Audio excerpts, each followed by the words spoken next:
Hello students, I am Raj from Vidyam academy Bhavnagar. आज हम लोग देखेंगे बीजीपी यानी कि border gateway protocol. Border gateway protocol तो बॉर्डर गेटवे प्रोटोकॉल जो है वो क्या है, आगे वाले हमने दोनों देखे थे। वो किसके लिए थे? वो थे हमारे इंटरनल ऑटोनोमस सिस्टम के इंटरनल राउटिंग के लिए। अभी एक ऑटोनोमस सिस्टम को दूसरे ऑटोनोमस सिस्टम से कनेक्ट करने के लिए या फिर उसके लिए राउटिंग के एल्गोरिदम के लिए हम या क्या यूज़ करेंगे? Border gateway protocol. ठीक है, तो इंट्रा डोमेन राउटिंग में हम करेंगे बीजीपी यानी कि बॉर्डर गेटवे प्रोटोकॉल का यूज़ और वो मेथड को बोलेंगे पाथ वेक्टर राउटिंग। ठीक है, path vector routing, intra domain routing है पाथ वेक्टर राउटिंग, और उसमें हम यूज़ करेंगे बॉर्डर गेटवे प्रोटोकॉल। तो बॉर्डर गेटवे प्रोटोकॉल क्या करता है कि कोई एक हमारा ऑटोनोमस सिस्टम है, ठीक है, वहाँ से डेटा राउट करके दूसरे ऑटोनोमस सिस्टम में भेजेगा। यानी कि भावनगर से अहमदाबाद हमारा ट्रैफिक जाएगा। पहले दोनों में क्या था, OSPF और उसमें RIP में एक ही सिटी के अंदर डेटा राउट होता रहता था। यहाँ पे क्या हो रहा है, एक सिटी से दूसरे यानी कि एक ऑटोनोमस सिस्टम में से दूसरे ऑटोनोमस सिस्टम में जाएगा। ठीक है, अभी हम थोड़ा बुक में से ही देख लेते हैं, छोटा सा टॉपिक है। तो BGP is used to route packets between AS, जो मैंने बोला एक ऑटोनोमस सिस्टम में से दूसरे एक ऑटोनोमस सिस्टम है जिसमें बहुत सारे राउटर है, नेटवर्क है, उसमें से दूसरे ऑटोनोमस सिस्टम में भेजेगा डेटा, और यहाँ पे हमारा बॉर्डर राउटर होगा। ठीक है, ठीक है, वो हम आगे देखेंगे।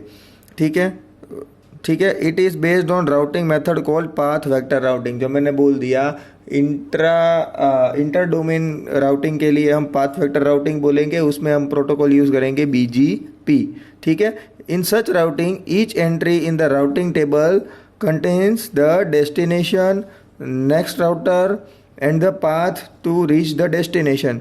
यानी कि इसमें हर एक राउटिंग के लिए राउटिंग टेबल रहेगा, और राउटिंग टेबल में भी क्या क्या चीज़ें रहेंगी। पहले में तुम क्या नेक्स्ट हॉप और डेस्टिनेशन ही लिख लेते, अभी इसमें क्या आ जाएगा, डेस्टिनेशन भी आएगा, नेक्स्ट राउटर आएगा वो भी आएगा, और कौन से पाथ से जाना है, कौन से पाथ से जाना है ये भी डिटेल इसमें रहेगा। पहले वाले में क्या था, नेक्स्ट डेस्टिनेशन ही आपके पास रहता था और नेक्स्ट होप का रहता था, इसके पास पूरा रहेगा। यानी कि ये टू ये होप से ये होप, ये होप से ये होप, पूरा डिटेल वो मेंटेन करेगा।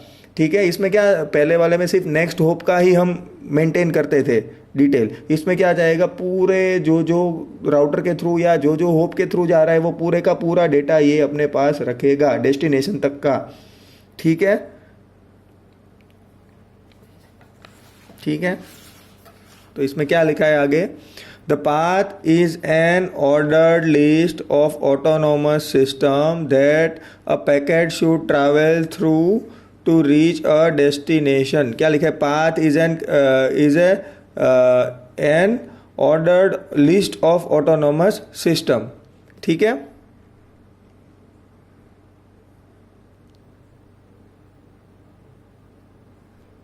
ठीक है, तो इसको क्या है, पाथ क्या है, ये पाथ मेरा जो रहेगा एक ऑटोनोमस सिस्टम में से दूसरे ऑटोनोमस सिस्टम में, वो क्या है, ऑर्डर्ड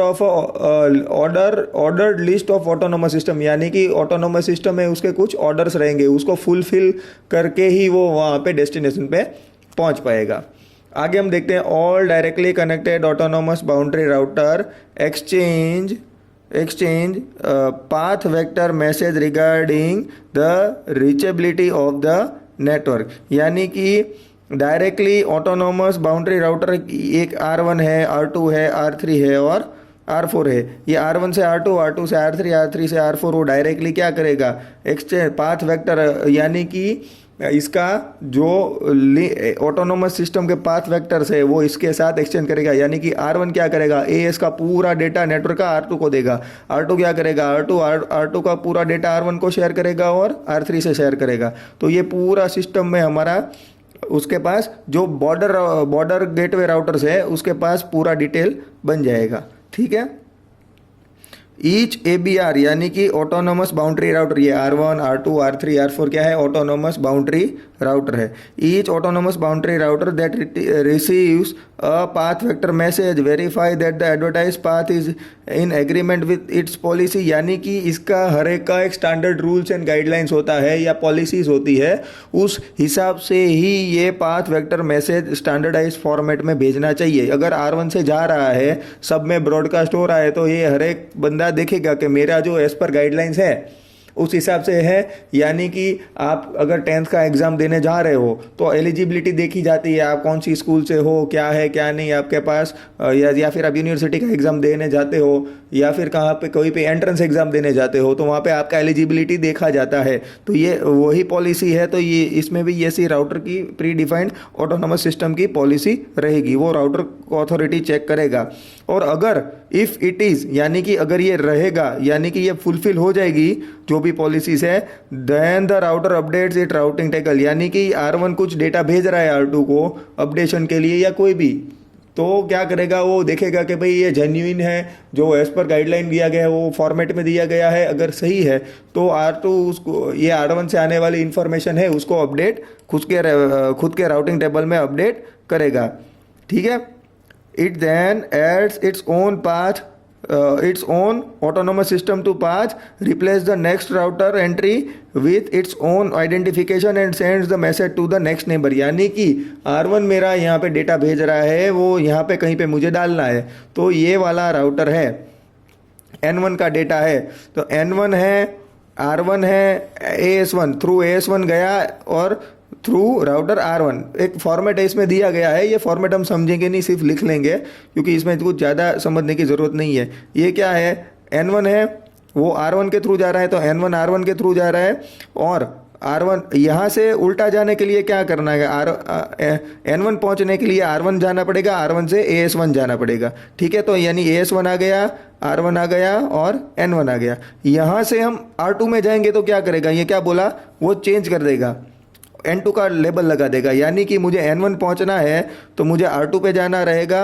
ठीक है, और AS2 और AS1, ठीक है, AS2 और AS1, तो ये पूरा डिटेल अपडेट करता करता यहाँ पे जाएगा। देखो ये है तो ऑटोनोमस सिस्टम 3 है, तो ये क्या हो जाएगा, ऑटोनोमस सिस्टम 3, ये क्या हो जाएगा, ऑटोनोमस सिस्टम 1 का है, R1 है राउटर बाउंड्री राउटर और उसका N1 है। यहाँ पे क्या आ जाएगा, ऑटोनोमस सिस्टम 1 2 और यानी कि मुझे N1 पहुँचना है तो पहले क्या आएगा, यहाँ से मैं रिवर्स डायरेक्शन में जाऊँगा तो R2 जाऊँगा, R2 किसका है, ऑटोनोमस सिस्टम 2 का है, तो वो ऑटोनोमस सिस्टम 2 के R2 के पास जाएगा।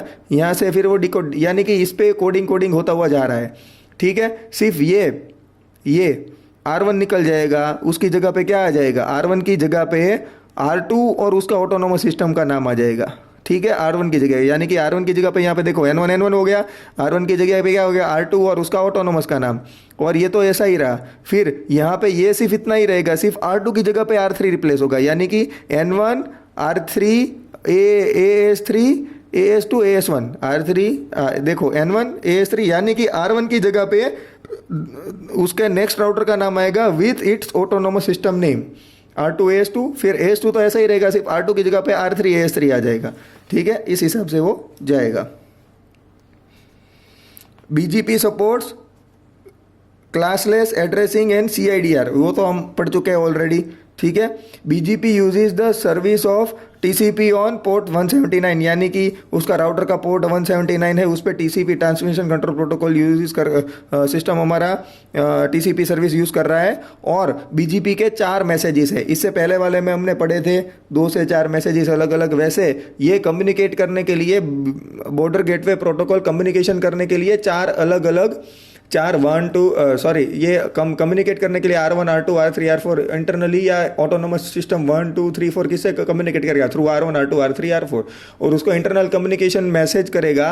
तो RIP में जैसे क्या कौन कौन से थे, इससे पहले वाले OSPF में हेलो, वो वाले कमांड से ना अलग अलग हमारे, ठीक है, मैसेजेस हेलो डेटाबेस डिस्क्रिप्शन, वैसे इसके पास भी 4 मैसेज है कम्युनिकेशन करने के लिए। सबसे पहला है ओपन मतलब कोई ऑटोनोमस सिस्टम दूसरे वाले ऑटोनोमस सिस्टम से कम्युनिकेशन एस्टेब्लिश करना चाहता है तो वो रिकमेंड कौन सा मैसेज भेजेगा, ओपन मैसेज। ठीक है, second one is your update, यानी कि कोई R1 को कुछ ऑटोनोमस सिस्टम का डिटेल्स अपडेट करना है, या फिर इसने क्या भेजा था N1 R1 AS1, तो उसको कुछ चेंज करना है इसको, तो वो अपडेट भेजेगा। यानी कि पुराना कोई इन्फॉर्मेशन दिया है उसको डिलीट करना है, या फिर पुराना इन्फॉर्मेशन को अपडेट करना है, तो इसके लिए अपडेशन देगा। ठीक है। कीप अलाइव मतलब R1 R2 R3 R4 internally continuously वो क्या कीप अलाइव का मैसेज देते रहेंगे, यानी कि वन टाइप ऑफ पिंग, यानी कि वो कम्युनिकेशन लिंक आपका एस्टेब्लिश्ड है, या फिर R1 R2 R3 R4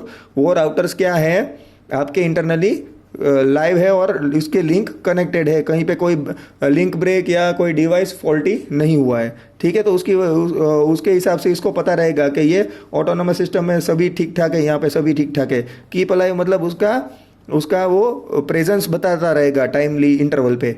ठीक है, जिसको हम टाइमली इंटरवल पे पिंग भी बोलते हैं। ठीक है। And the last one is notification. Notification कब जाएगा? जब कोई सिस्टम में एरर आएगी। जब मेरे सिस्टम में यहाँ पे कहीं पे एरर आई तो नोटिफिकेशन रेज करेगा, या फिर कोई कनेक्शन को एंड करना है, जैसे R1 R2 R3 R4 ये लिंक हो गया, डेटा एक्सचेंज हो गया, उसके बाद इसको R1 को R4 के साथ या फिर AS1 को AS4 के साथ डेटा कम्युनिकेशन ब्रेक करना है, लिंक ब्रेक करनी है वर्चुअल, तो क्या करेगा? नोटिफिकेशन मैसेज डालेगा। तो ये था हमारा BGP। ठीक है। अब हम नेक्स्ट सेशन में शुरू करेंगे पढ़ना multicast protocols. Okay, thank you.